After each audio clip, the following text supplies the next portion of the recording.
Graça e paz, queridos irmãos, amigos, colegas, pastores, colegas da lida ministerial, do exercício do pastoreio. Estamos de volta para mais um podcast Fé na Verdade. Toda terça-feira vai ao ar este podcast. O público-alvo dele são pastores, porque a Conferência Fé na Verdade é um dos ministérios da Igreja Batista de Constantinópolis. Esse ano realizamos a 15ª edição e este podcast tem como meta dar continuidade ao propósito da conferência. O nosso propósito, a missão da Conferência Fé na Verdade é cuidar dos que cuidam do rebanho de Deus. E o podcast Fé na Verdade, ele é feito exatamente para os nossos irmãos, colegas pastores. E nós sempre estudamos um livro relevante que trata da atividade ministerial e pastoral. Estamos estudando agora o livro Ser Pastor, um livro que recomendamos, é um livro fácil, um livro objetivo, é um livro extremamente edificante. E está conosco no estudo deste livro, a cada semana gravando, o pastor João Saraiva, pastor da Igreja Batista do Dom Pedro, aqui na cidade de Manaus. Pastor, mais uma vez, obrigado pela sua presença e participação que tem sido preciosa nesse podcast. Em linhas gerais, assim, a impressão que o irmão tem do livro, o irmão recomenda que os pastores também adquiram o livro, e eu quero deixar claro que tem e-book desse livro. Você pode adquirir o e-book se você hoje tem preferência também por livro digital. Qual a impressão do irmão sobre o livro de modo geral, pastor? Eu tenho me deliciado, porque são experiências que são compartilhadas e que vêm de encontro às nossas necessidades como pastores. E aqueles que são membros de igrejas locais que podem conhecer, de certa forma, os bastidores da vida do pastor. E sei que há muitas pessoas em nossas igrejas que são instrumentos do Senhor para abençoar os nossos pastores. Então tem sido para mim uma experiência maravilhosa e são releituras que eu acabo fazendo. Sim. Né? A leitura inicial no livro, aqui nesse podcast, e nas oportunidades que temos de compartilhar aquilo que estamos aprendendo e apreendendo também, que eu considero muito importante para a nossa vida como um todo, na vida ministerial. Aproveitando a deixa do pastor, ao falar dos bastidores, eu quero falar com você que não é pastor e que está assistindo a este podcast, para que, não sendo você um pastor, talvez diga, bem, então não é relevante para mim, mas como bem enfatizou o pastor, trata-se de conhecer as atividades pastorais e assim você compreenderá melhor, orará, intercederá pelo seu pastor e poderá somar, de modo que o pastor, com a ajuda da igreja, principalmente dos diáconos, ele consiga dar conta da sua missão diante de Deus. No podcast de hoje, nós trataremos do capítulo 9 do livro, e o tema é Cuidado Pastoral, Aspectos Práticos. Vamos lá, pastor? Então, muita atenção, os autores do livro destacam. Ao nos voltarmos para os aspectos práticos do cuidado pastoral, observaremos uma enorme variação nas circunstâncias e responsabilidades colocadas sobre os pastores. Então, vejamos quais são estas responsabilidades. Visitas pastorais. A visita pastoral é mais do que uma ligação social. No entanto, ela assume um aspecto de ligação social na medida em que estamos interessados nos indivíduos como pessoas, em suas famílias, suas preocupações e interesses. A visita pastoral não deve nunca ser simplesmente uma tarefa a ser cumprida, a fim de que ninguém possa dizer que uma casa ou determinado indivíduo não foi visitado ou para acalmar a consciência. Então, esse aspecto do ministério da visitação não é só para cumprir tabela, não é? E também não é só para fins sociais. Não sei, na experiência do senhor, pastor, mas eu percebo que quando você avisa ou anuncia uma visita, as pessoas se preocupam em preparar comida e aquela visita, às vezes, o propósito que nos motivou a fazê-la, ele até acaba ficando de lado. Sim. Porque chamam parentes e aí descaracteriza um pouco. E aí eu gosto de brincar e de dizer, pastor faz visita, mas não é visita, não é? Na sua experiência é assim também, pastor? Exatamente. Nos últimos anos, devido ao meu ministério estar voltado para o aconselhamento, as visitas têm sido uma área que eu preciso de trabalhar melhor. Enquanto o irmão estava falando, eu estava lembrando que, a partir dos meus 12 anos de idade, o tempo quando eu iniciei a minha jornada de fé na Igreja Dom Pedro, eu comecei a fazer visitas com os missionários fundadores. Então, toda quinta-feira havia esse dia de visitas. Isso era anunciado para toda a igreja, para que os membros que tivessem o desejo pudessem participar também naquele momento de visitas. Mas é importante ressaltar que naquela oportunidade que eu tive no início da minha jornada de fé, eu pude, observando o meu pastor, sem saber que no futuro próximo eu estaria sendo preparado para ser um pastor, eu já estava aprendendo com ele como proceder, como agir. E a visita pastoral torna-se um fator de grande importância para o desenvolvimento da saúde relacional da igreja. Ok. Pastor, interessante. Eu visitava muito e, ouvindo um pastor missionário muito bem sucedido no ministério pastoral e anos de ministério missionário fora do Brasil, ele compartilhou comigo que ele havia diminuído consideravelmente as suas visitas e ele havia ampliado seus atendimentos no gabinete. Então ele me justificou assim, se eu ficar no gabinete, as pessoas se deslocam e eu não. E o meu tempo de deslocamento me proporciona mais tempo de atendimento. E ele, então, ele estabelecia, porque ele era muito pragmático e objetivo, meia hora para cada atendimento, e ele realmente conseguia, numa tarde, numa noite, atender muita gente. E eu entendi que fazia sentido. Sim. Até também por conta, como eu acabei de dizer, algumas visitas, elas se descaracterizavam, porque é o prazer da igreja de receber o pastor em casa, e nós amamos isso, o carinho, não é, o cuidado da igreja, do rebanho conosco. Mas o fim último que queríamos com aquela visita acabou ficando de lado, né?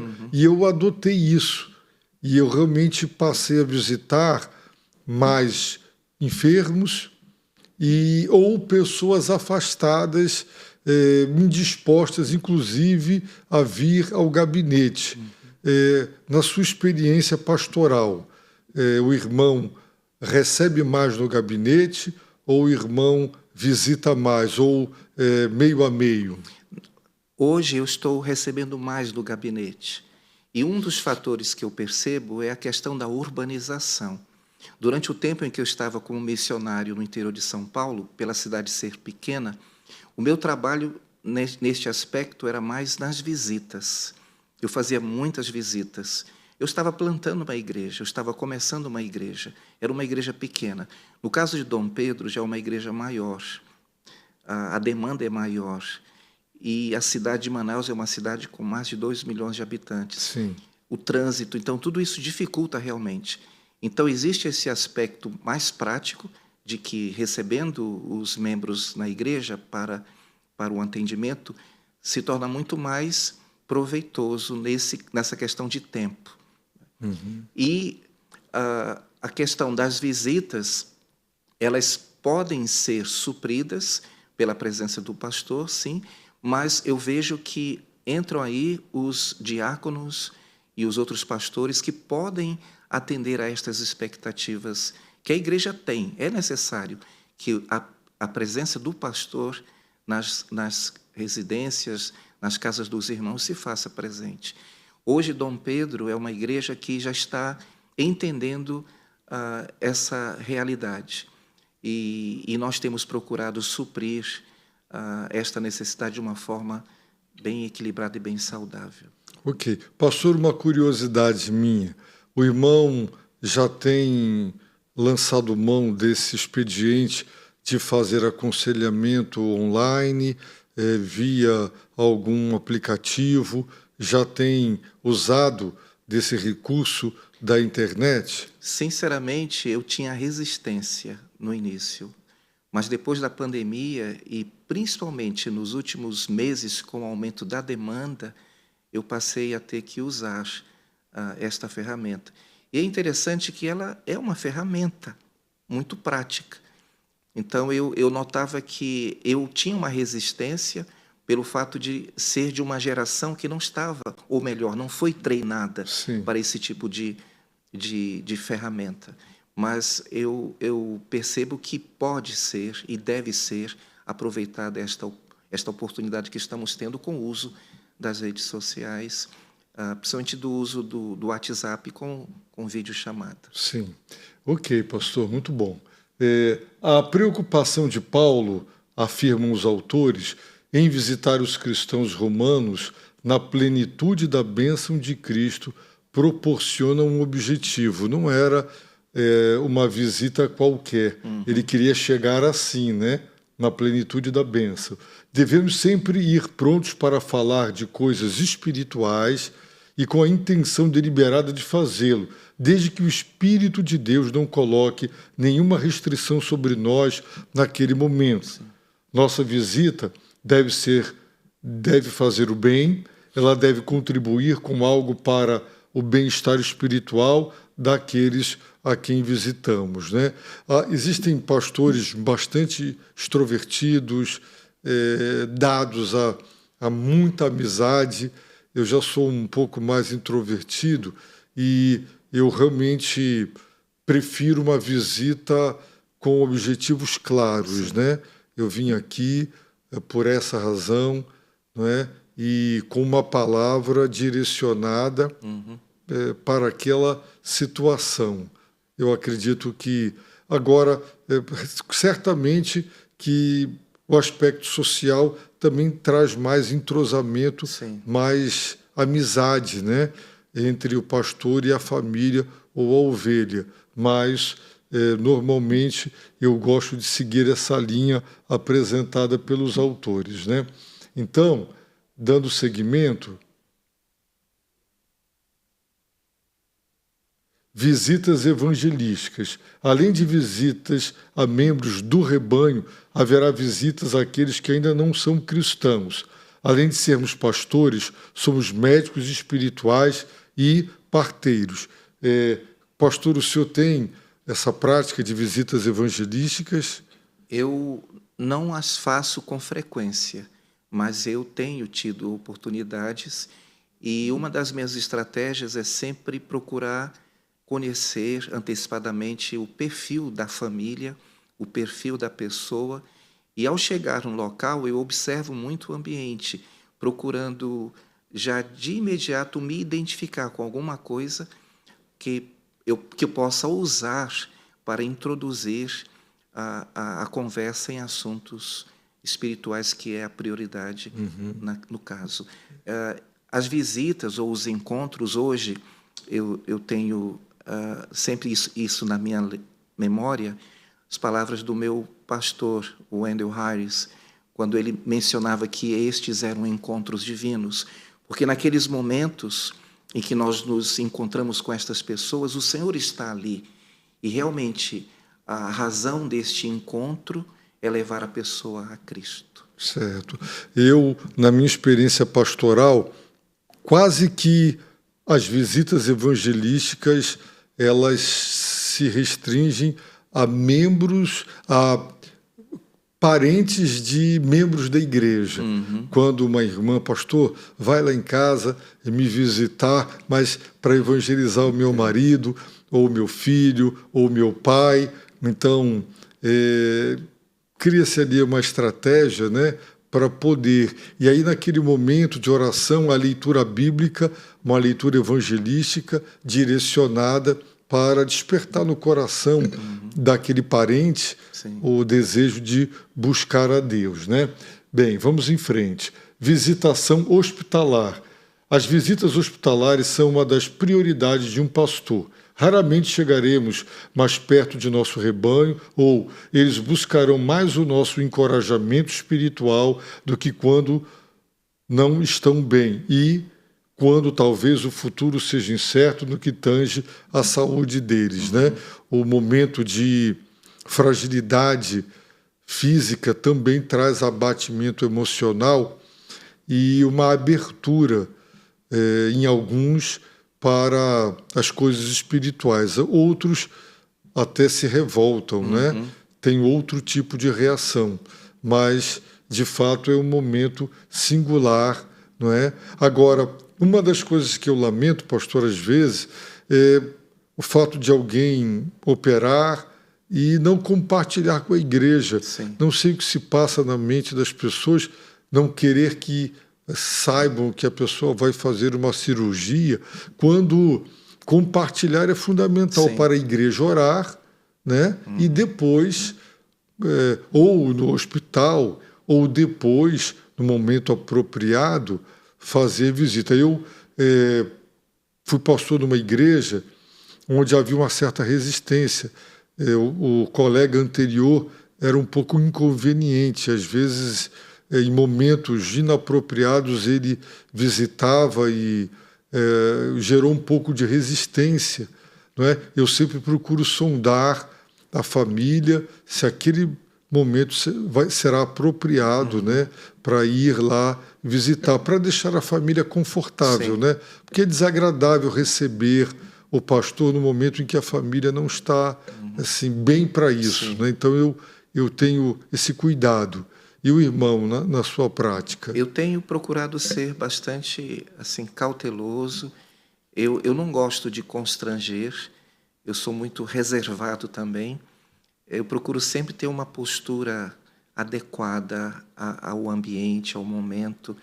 E assim, o ministério de visita hospitalar é desafiador e precisa ser feito com muita ponderação e tato, para que, de fato, aquele momento seja um encontro divino. Ok. Queridos, nós faremos um breve intervalo e voltaremos para o segundo bloco do podcast Fé na Verdade. Fique conosco, já estaremos de volta em alguns momentos. Estamos de volta para o segundo bloco do podcast Fé na Verdade. Estamos estudando capítulo por capítulo do livro Ser Pastor, um livro que nós recomendamos. Derek Prime e Alistair Begg são dois pastores renomados. Prefácio de Albert Mohler, que é um grande teólogo e pastor batista dos Estados Unidos. É um livro que fala sobre o ofício de maior responsabilidade humana em toda a criação. Pastor, entendendo nossa vocação e obra. Então, nós estamos estudando este livro, nós recomendamos aos colegas pastores que possam adquiri-lo para ler. Tem em e-book, você pode entrar numa loja virtual e baixar para o seu celular, para o seu tablet. Dando prosseguimento do podcast desta noite, nós estamos tratando das visitas pastorais nos hospitais. E, pastor, todo pastor que faz algum treinamento na área de capelania, não é?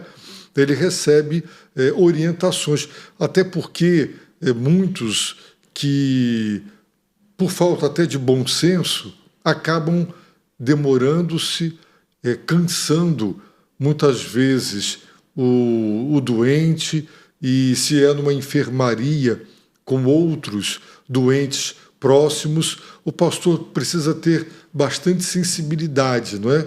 Para não ser muito rápido, deixando a desejar, ou muito demorado e cansando, né? Normalmente, nas enfermarias, eu percebo que sempre alguém que ouve, né? Pastor, vem aqui orar, aí a gente vai lá e ora, né? Quando eu fui missionário em Portugal, eu fui chamado pela direção do hospital, e junto o diretor e o padre, e eles me disseram assim: você pode entrar para visitar um membro da sua igreja que solicitou formalmente a sua entrada.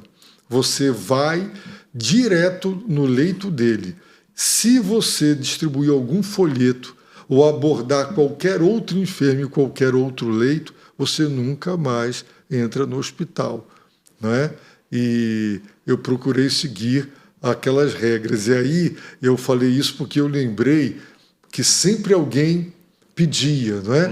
E eu deixava claro: a senhora está pedindo oração, a senhora está pedindo para forçar a pessoa a dizer que sim, porque se houvesse algum questionamento, né?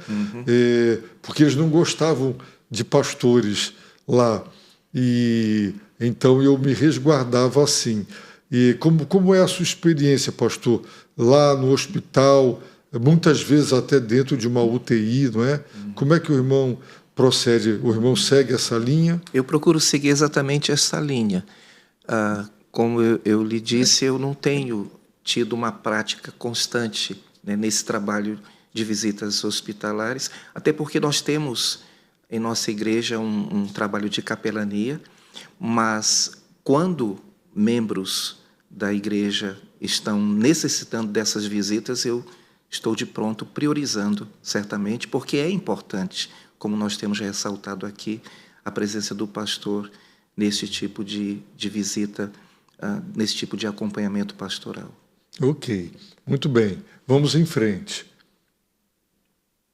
É melhor fazer visitas frequentes de 2 ou 3 minutos do que uma visita demorada que cansa e embaraça, como acabamos, né, de mencionar. Quando um paciente está bem o suficiente para receber visitantes, 10 a 15 minutos é o período de tempo para termos em vista. Qualquer coisa além disso, fora do horário de visita, significará exceder o tempo de nosso privilégio e poderá cansar o paciente, que não o mencionará por cortesia para conosco. Então, sobretudo, bom senso, né, pastor? Muito bem. A organização do cuidado pastoral. O cuidado pastoral eficaz requer organização, e o melhor é fazê-lo frequentemente, espontaneamente e de forma aparentemente casual. Assim sendo, por trás da melhor espontaneidade e aproveitamento de oportunidades casuais, geralmente há organização. Que tipo, né? Vamos ver o que os autores têm a dizer. A organização do cuidado pastoral começa, como já sugerido anteriormente, na oração sistemática, pelos que estão sob nossa responsabilidade. É útil orar no início de cada dia pelas oportunidades inesperadas que teremos, uma vez que isso nos alerta para as suas possibilidades e nos dá olhos para vê-las, não é? Então, organizar a nossa agenda, o nosso trabalho, e nos preparar, eu vou dizer, para o pior. Já aconteceu poucas vezes, mas aconteceu num aconselhamento a pessoa ficar endemoniada.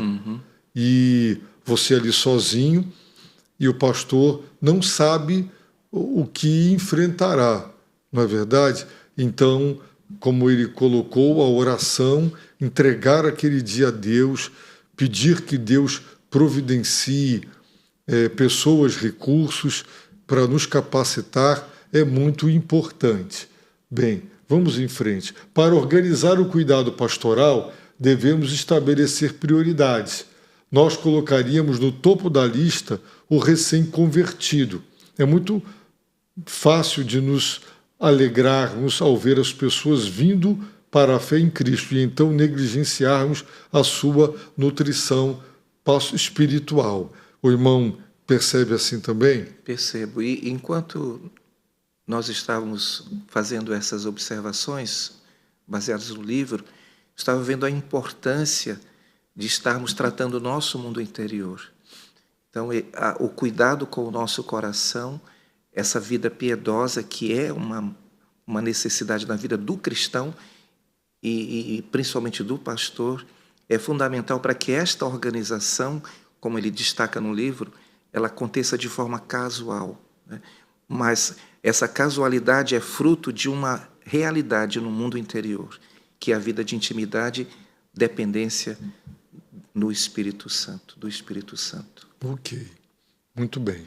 Em segundo lugar, deve vir o doente e o atribulado. Então, a prioridade, novos convertidos e o doente e o atribulado. Agora, pastor, eu vou fazer aqui uma pausa no slide, porque e isso me incomoda muito.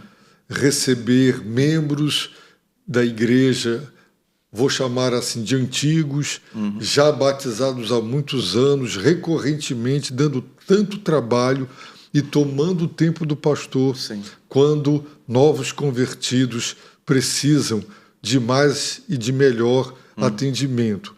Então, é necessário, não é, que o povo de Deus cresça, amadureça, Sim. porque há muita gente, e eu tenho alguns receios de que alguns considerem o pastor, não sei, um psicólogo ou alguém apenas para desabafar, e são procuras recorrentes, às vezes até ao perceber o assunto não é nada nem tão relevante, e isso toma o nosso tempo, né? Verdade. Como é que o pastor administra pessoas que querem com muita frequência estar no gabinete pastoral? Pastor, eu estou caminhando para 40 anos no ministério. No início do meu ministério, eu não tive uma mentoria como hoje eu vejo que é importante na vida do pastor. Eu vejo o Senhor me conduzindo. Então, eu era um pastor ingênuo, vou usar esta palavra. Eu acreditava que todos que me procuravam, ou que estavam na igreja, tinham a mesma visão que eu tinha, a mesma visão de mundo, a mesma visão que nós precisamos ter como igreja. E ao longo do tempo eu fui amadurecendo. E aí eu fui entendendo exatamente isso que o irmão acabou de colocar, que havia pessoas que estavam sugando a minha energia e me tirando a oportunidade de estar fazendo exatamente aquilo que o Senhor gostaria que eu estivesse a fazer. Então, eu aprendi a exatamente fazer isso, estabelecer as prioridades. Então, é importante que a gente tenha este senso. E muitas vezes as nossas esposas e aqueles que estão mais próximos de nós, que estão nos assessorando, podem nos ajudar a estarmos atentos a essas situações que muitas vezes eu colocaria como armadilhas que podem nos tirar do foco principal que o Senhor tem para o nosso ministério. Ok. Dentro, ainda no slide anterior, dentro desse grupo, também teremos que determinar as prioridades. Alguns pacientes terão estadias de longa duração no hospital, especialmente os idosos. Outros sofrerão emergência em que a própria vida está em risco. Estes últimos têm claramente prioridade, né? Vamos em frente. Para organizar, depois vocês vão ter que editar isso aí, pessoal. Não, pode passar, Mateus. Anota aí que vai precisar editar nesse tempo aí. Dos programas pessoais. Durante a organização do nosso trabalho pastoral, é de grande ajuda escrevermos os princípios pelos quais sentimos que devemos trabalhar, determinando ao mesmo tempo que não vamos ser tão rígidos na sua aplicação a ponto de eles se tornarem uma camisa de 11 varas. Eu não sei o que é uma camisa de 11 varas, talvez isso tenha a ver com a cultura deles, né? Mas, assim, ter uma agenda, ter metas, mas não nos tornarmos escravos disso, né? Exatamente. Hoje eu consigo perceber que a nossa tendência, digo nossa, do ser humano, é ficarmos presos à estrutura. Então nós precisamos ter esse cuidado, nós precisamos da estrutura, nós precisamos da organização, mas lembrando sempre que o relacionamento é fundamental, primeiro com Deus e depois com o próximo. E aí entra a questão dos princípios que vão nos nortear nesse processo. Ok. Vamos em frente. Compartilhamos essa convicção com algum sentimento de que, em retrospectiva, muitas das pressões que vivemos no trabalho pastoral foram auto-infligidas. Nós causamos a nós mesmos, né? Às vezes, exigimos mais de nós mesmos do que Deus espera. Ao mesmo tempo, cada pastor prefere exigir muito de si mesmo a exigir pouco. Aconteça o que acontecer, não devemos perder o contato com o Supremo Pastor e tampouco abandonar a sua orientação e paz. Crise de ansiedade. Interessante, nos últimos anos, um número bem Tem aumentado expressivo de pastores suicidando, outros em depressão. Ou crise no casamento. Sim. Talvez uma demanda pesada e talvez não bem administrada, não é? Eu gosto muito de colocações assim, porque quando eu comecei a pastorear, por exemplo, também muito ingênuo, comecei com 22 anos, né? E fui pastor uma igreja com líderes que eram cobras criadas, né? Pessoas de anos de igreja, e eu fui aprendendo aos poucos, né? E assim, eu me decepcionei muito no início, mas aos poucos eu fui me dando conta, não é? De que eu não era o salvador da igreja, é Jesus Cristo. Eu até, para tirar férias, eu ficava... Como é que eu vou tirar férias com tanta gente precisando de mim? Já pensou? Muita imaturidade, né? Mas era sincero, era algo mesmo zelo, mas sem o entendimento. Exatamente. Com o tempo a gente vai ganhando maturidade e percebe que dar esse tempo, a própria igreja é quem mais se beneficia de um pastor que tira férias, porque senão você começa a ficar estressado, de alguma maneira até com humor alterado, e até pode tratar mal ou ser um pouco mais ríspido ou indelicado com alguém, porque você está debaixo de demanda, sem as férias ou o descanso necessário, né? Então, ter essa compreensão é muito importante. Vamos ter a conferência Fé na Verdade, e um pastor disse, domingo eu não vou. Eu não vou porque eu não posso deixar a igreja. Eu digo, pastor, o irmão está o ano inteiro na igreja. O irmão viaja. Não, ele é pastor de uma igreja que é pequena e realmente não proporciona, não o ajuda, não pode. Eu digo, o irmão vai perder, não é? Uma conferência que vem ao seu encontro aqui. Não é possível que não tenha. Então, convide um seminarista, né? Faça contato com o seminário, mas não perca essa oportunidade. Mas muitos pastores, na Conferência Fé na Verdade, domingo vão embora. Eles vão embora no sábado à noite ou domingo de manhã. Parece que a igreja não sobrevive sem o pastor. E é um erro crasso. É um perfeito exemplo disso aqui.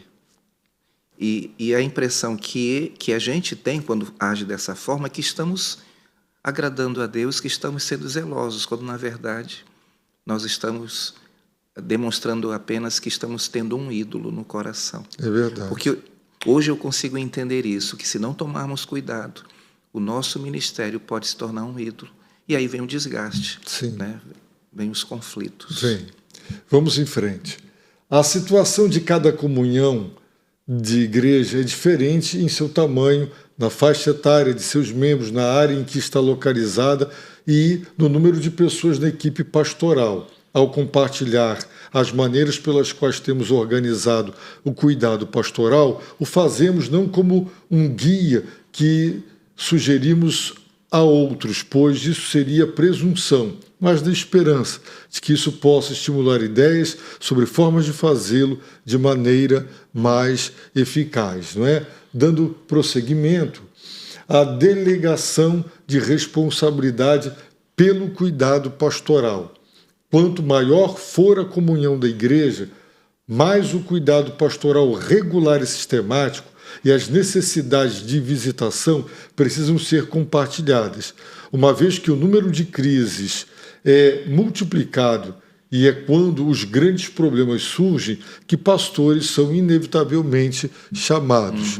Né? Não é assim também na sua experiência, pastor? Exatamente. E uma coisa que eu percebo, começar por mim. Um dia um pastor, amigo, colega, chamou minha atenção sobre a questão da delegação. E eu não percebia que eu não sabia delegar. Eu fui aprendendo com o tempo.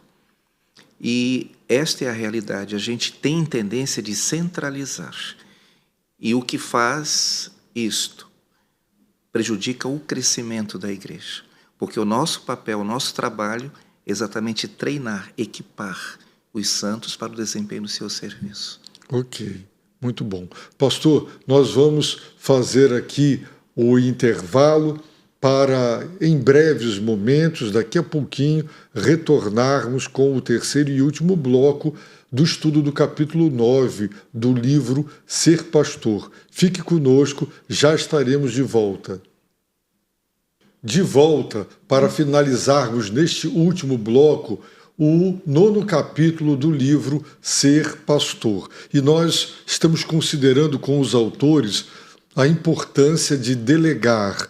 E algumas igrejas têm a equipe pastoral. E os autores estão sugerindo que essa equipe se reúna com reuniões menores e mais objetivas semanalmente, um encontro mensal. Como é que o pastor trabalha com a sua equipe, na sua experiência lá em Dom Pedro? Nós temos atualmente um casal que coordena os ministérios. Nós temos o Conselho Diaconal, cujo o presidente, junto com os outros diáconos, se reúnem regularmente, e eu encontro com eles mensalmente, para que a gente possa estar tendo prestação de contas. Na atual conjuntura, nós estamos numa nova etapa, eu diria assim, da vida da igreja, porque eu percebo a grande importância dessa mutualidade, que, apesar de ser muito enfatizada nos evangelhos, ou melhor, no Novo Testamento, a gente percebe que a prática da mutualidade não é muito comum nas nossas igrejas. Então, a minha intenção é ficar mais perto agora dos diáconos, principalmente, e prepará-los para que eles possam estar mentoreando outros jovens que serão indicados para estarem compondo o conselho diaconal. Procuramos, em termos de ensino na nossa escola dominical, também acompanhar os professores de maneira regular, com encontros para saber como eles estão no seu desempenho, nas suas atividades ministeriais. E isso tem nos ajudado a criar essa cultura, porque é uma cultura que precisa ser desenvolvida. Ok, muito bem.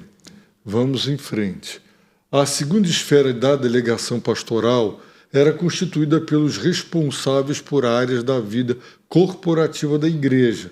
Na situação vivida pela igreja em Edimburgo, tivemos uma variedade de grupos: reunião dos jovens, comunhão das mulheres pela manhã, as jovens esposas, grupo 35, de pessoas entre 25 e 45 anos, grupo 45, os de 45 e mais anos, o comitê de estudantes e assim por diante. Bem, essa é a realidade, né, de uma igreja europeia. Nós aqui fazemos mulheres, homens, adolescentes, jovens, né, juniores, crianças, temos vários outros ministérios que vão ao encontro das diversas faixas etárias e das suas necessidades, né, de jovens casados, de jovens solteiros e assim sucessivamente.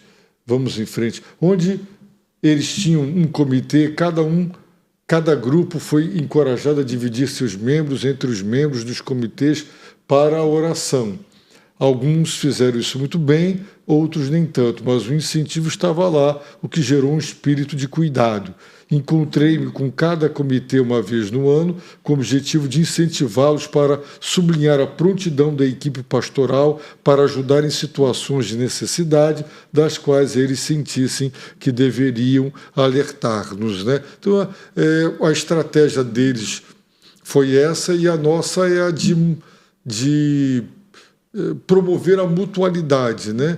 Que o cuidado mútuo ele se deu. O como isso vai acontecer pode e deve variar, não é? Eu costumo dizer que igrejas locais são como pessoas. Elas têm a igreja tem suas fases e tem a sua personalidade. Então, é muito importante que o pastor entenda que não é usando métodos simplesmente ou estratégias que ele possa ver em outras igrejas ou de outros pastores, mas que ele, de fato, possa, conduzido pelo Espírito Santo, identificar qual é a melhor estratégia e a maneira de se desenvolver as ferramentas que se colocam à nossa disposição. Ok, muito bem. A terceira esfera, com inúmeras aplicações, era constituída por indivíduos deliberadamente incentivados a realizar a responsabilidade pastoral em relação a pessoas que eles se julgavam preparados para ajudar.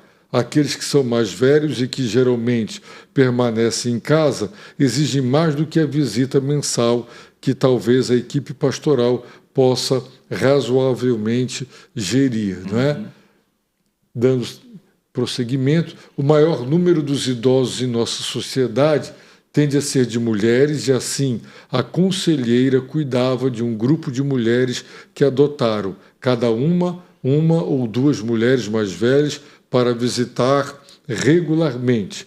Seguia um padrão semelhante ao confiar o cuidado de novos cristãos a indivíduos que não só mantivessem um olhar atento sobre eles, mas também fizessem o possível para integrá-los na vida de comunhão da igreja. Quer dizer, de acordo com as necessidades, né? Isso eu acho interessante, esse ministério, porque as pessoas, muitas igrejas estão deixando só o pastor com essa responsabilidade, né? Mas é interessante mobilizar todas as faixas etárias para que deem assistência, não é, aos demais nessa área de visitação. O irmão esquematiza assim um tempo, uma semana, um mês, com alguma ênfase em visitação, pastor? Sim, atualmente nós estamos procurando trabalhar com aquele projeto Ame o Seu Vizinho. Eu tenho percebido que, ao longo dos anos em que a Igreja em Dom Pedro desenvolveu a cultura de investir em missões transculturais, em missões fora do Brasil, nós acabamos perdendo essa sensibilidade para o aspecto missional. Então, nós estamos recuperando isso, investindo num treinamento de equipes, inclusive, em breve nós teremos um trabalho evangelístico nas proximidades da igreja, e com isso resgatar a importância desse tipo de abordagem evangelística. Quanto às visitas, nós temos diáconos que são responsáveis por esse tipo de visita a idosos e também visita aqueles que estão com alguma dificuldade emocional, espiritual e que precisam de ser assistidos. Ok, muito bem. Nunca devemos esquecer que não é a quantidade que conta, mas a qualidade. Não devemos ter tanta pressa em fazer aquilo que esquecemos de ser. nossa própria renovação espiritual determina a utilidade do nosso ministério pastoral. Não há a menor dúvida disso, não é? Uma vez que sempre há mais trabalho pastoral a ser feito, podemos cair na armadilha de, correndo aqui e ali, deixar de lado nossa caminhada pessoal com Deus e nossos deveres para com a própria família. Nosso relacionamento com Deus deve ser protegido a todo custo. Pastor, nós já algumas vezes, né, já mencionamos algumas vezes isso aí. E, pastor, assim, qual o conselho, né, que o pastor dá para os pastores em relação ao cuidado da sua vida pastoral, ao cuidado da sua vida familiar?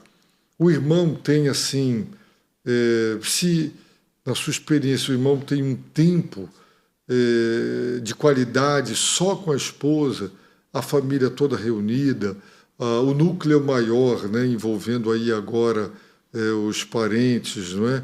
O irmão tem um plano assim, o irmão tem isso, eu não tenho. E acho que até falho nesse sentido, graças a Deus, porque a esposa, ela sempre acende o sinal vermelho, né? Isso é muito bom, nos ajuda muito. Mas o irmão tem, assim, algum plano de ação estabelecido? Tem casais aqui da igreja que sexta-feira à noite não marcam nada porque eles querem sair juntos, né? Eu acho isso muito bonito e incentivador. Como é que o irmão administra isso assim na sua experiência? Então, como eu falei anteriormente, quando eu iniciei o meu ministério, eu era muito jovem, eu era muito ingênuo e, consequentemente, por falta de uma mentoria, eu acabei caindo nessas armadilhas, colocando o ministério como prioridade. E depois eu entendi que eu deveria colocar, em primeiro lugar, Deus, depois minha esposa, meus filhos, e aí depois viria, então, o meu ministério. E depois, com muita luta no meu coração, com a ajuda da minha esposa, com a ajuda dos diáconos da igreja em Dom Pedro também, eu pude ir trabalhando gradativamente áreas da minha vida que me ajudaram a hoje estar de uma forma mais sistemática, porque eu até comparo o nosso comportamento como de um programa de computador. Depois que formata, já era. Então, para eu mudar em algumas áreas foi desafiador. Por exemplo, ter o dia de folga. Durante muitos anos, no meu ministério, eu não tinha um dia de folga. Passei a ter há uns 10 anos, mais ou menos. Ainda estou trabalhando para que essa folga seja, de fato, uma folga efetiva. Com relação a férias também. Durante muitos anos eu tinha dificuldades com isso, porque eu estava priorizando as atividades da igreja, os compromissos. Então, hoje, eu tenho um relacionamento saudável nesse sentido. Isso não significa que eu não preciso melhorar, mas já avancei bastante. Então, o meu conselho, o meu encorajamento para os pastores é que eles não caiam nestas armadilhas e que busquem a ajuda de outro pastor mais maduro, de um colega que seja de confiança, para estarem mutuamente se encorajando, porque nós precisamos disso. Eu tenho ouvido de casos de missionários e de pastores que têm tido problemas no relacionamento conjugal exatamente porque eles ficaram presos a essas situações que trouxeram danos aos seus relacionamentos conjugais. Na sua prática, o senhor estabelece um dia, uma noite, na semana, em que o irmão estará com a esposa? Eu, de um determinado tempo para cá, eu não fiz com meu filho tanto quanto eu deveria ter feito, mas com a minha filha, eu, mais maduro, né, eu percebi e eu criei o nome Dia de Pai e Filha, né? E era um dia que eu ia com ela para o shopping, nós saímos só nós dois, para nós termos mais contato, mais amizade, conversar mais. Eu estendi isso com a segunda filha, que veio depois, e agora com o neto, né?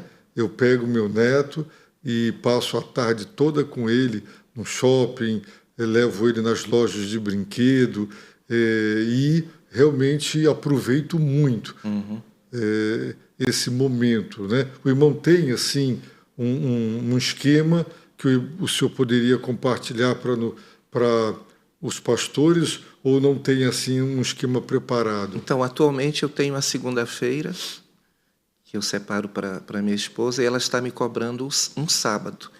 O senhor sabe que os fins de semana dos pastores são bem intensos. E eu estou trabalhando isso no meu coração, para tirar um sábado. Inclusive, o próximo sábado, se o Senhor me der essa graça, eu estarei dedicando o sábado inteiro para ela. Olha aí, parabéns, pastor. Isso é muito bom, né? E viajar com a esposa, ter esse tempo a sós, é muito bom com os filhos. Mas o casal precisa ter, de fato, um momento a sós, não é? Para crescer, para amadurecer, porque nada pior para uma igreja do que um pastor mal casado ou frustrado no seu relacionamento.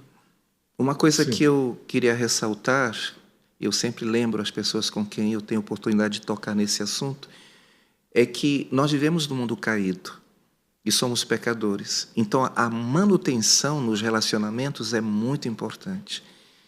Nós não podemos achar que porque somos crentes, somos pastores, que não possam acontecer danos no relacionamento conjugal. Então, o pastor, a esposa, precisam estar continuamente trabalhando na manutenção dos relacionamentos. E essas práticas são importantes nesse processo. Ok. Pastor, muito obrigado. Nós estamos finalizando mais um capítulo do livro Ser Pastor, um livro, embora alguns momentos, né? É claro, os autores estão apresentando a sua experiência pastoral a partir do contexto onde eles viveram e vivem, né? E nós estamos num contexto brasileiro, mas tranquilamente fazemos aí o filtro destas questões, mas, de modo geral, o livro é bastante prazeroso de ler e de aprender, não é? E, mais uma vez, obrigado à sua igreja por permitir o irmão aqui compartilhando. Eu tenho certeza que esse podcast será um podcast bastante edificante, relevante para os pastores, de modo que, colegas, nós fomos incumbidos por Deus de uma nobre missão, mas uma missão que esgota espiritualmente, esgota emocionalmente, pode afetar e afeta a nossa família. Então, todo o cuidado que tivermos com a nossa própria vida espiritual, com a da nossa família, é pouco. O apóstolo Paulo, falando para os presbíteros, os pastores da igreja de Éfeso, quando ele os chama lá para o encontro com ele diz: tende cuidado de vós e do rebanho. O do rebanho veio depois. Ele deixou claro a importância e a necessidade. Só pode dar quem tem.